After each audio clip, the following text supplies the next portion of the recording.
ሐምሌ 8 ቀን 2018 ዓ.ም የጀመረው የምክክር ጉባኤ በተያዘለት ዕቅድ መሰረት ውጤታማ በሆነ መንገድ እየተካሄደ ይገኛል።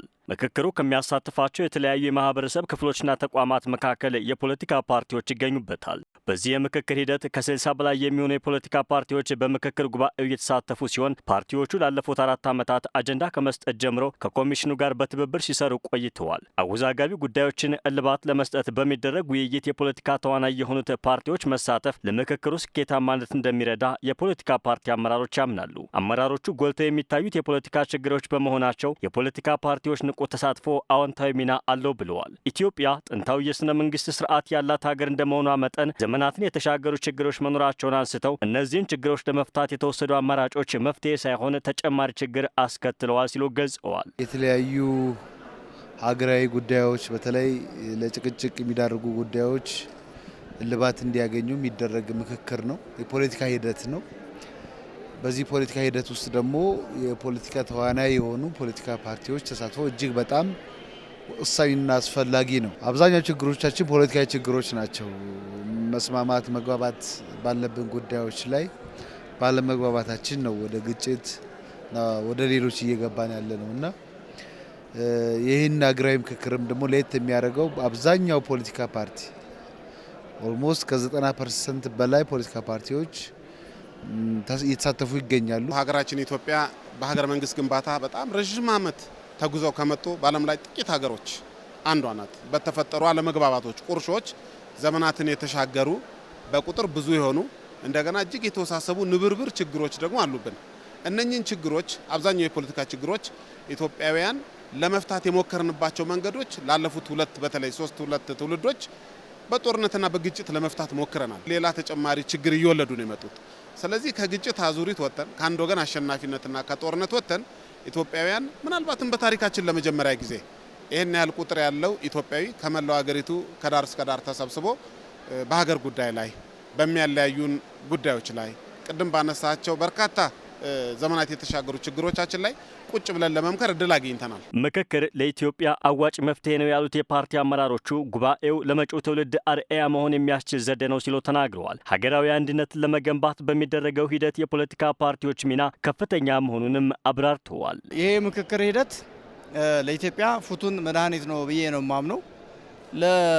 አሁን ላለው ሆነ ለሚመጣው ትውልድ ተምሳሌታዊ ነው ብዬ አምናለሁ። ምክንያቱም ኢትዮጵያ ረጅም ታሪክ ያላት ደማቅ ታሪክ ያላት ትልቅ ሀገር ነች። ውስጣዊ ችግሮቻቸው በንግግር በውይይት በምክክር በመፍታት ለትውልዱ በማበርከት ሂደት ላይ ክፍተት አለ።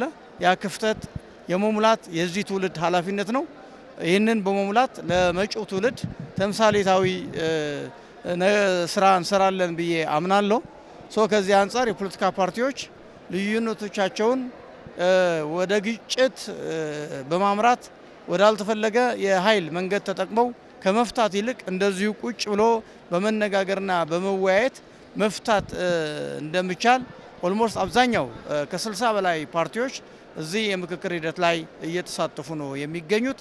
ችግሮችንም በደንብ ቦልድሊ ለማውጣት ወደፊትም ደግሞ ኢትዮጵያን ወደፊት አንድነትን ሊያመጣ የሚችል አብሮነትን ሊያመጣ የሚችል ወደ ኋላ የሚጎቱትን የታሪክ ትርክቶችን ሊያስተካክል የሚችል ነገር ይታሰባል በዚህ ሀገራዊ ምክክርና በዚህ ረገድ ላይ የፖለቲካ ፓርቲዎች ተሳትፎ እጅግ በጣም ወሳኝ ነው፣ አስፈላጊም ነው። አብዛኛዎቹ ፓርቲዎች በምክክር ጉባኤው መሳተፋቸው ልዩነታቸውን ከማጥበብና አጀንዳቸውንም በሕዝብ ፊት ለማቅረብ እድል እንደፈጠረላቸው ገልጸዋል። ተመካካሪዎች ምክክሩ እንዳይሳካ የሚሰሩ አካላትን በጋራ መከላከል እንደሚገባቸውም አሳስበዋል። ችግሮች ወደ ግጭት እየሄዱ ያሉ በአብዛኛው የፖለቲካ አለመግባባቶች የሚፈጥሩት ነው ብዬ አምናለሁ።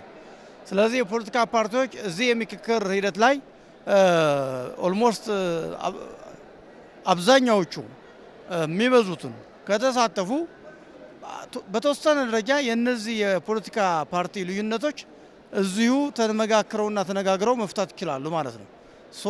ግጭቶችን በማስቀረት ሂደት በተሳትፏቸው ልክ ይቀንሳል። የፖለቲካ ፓርቲዎች ከሌላው ማህበረሰብ የሚለዩት የተደራጀ ሀሳብ አላቸው።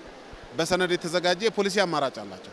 አሉን የሚላቸውን የፖሊሲ አማራጮች ህዝብ ፊት ቀርቦ ለመወያየት ህዝብ ፊት ለመፈተሽ እድል ያገኛሉ። ይሄ ምክክር በስኬት ቢጠናቀቅ ቢሳካልን የሚሳካላት ኢትዮጵያ ናት።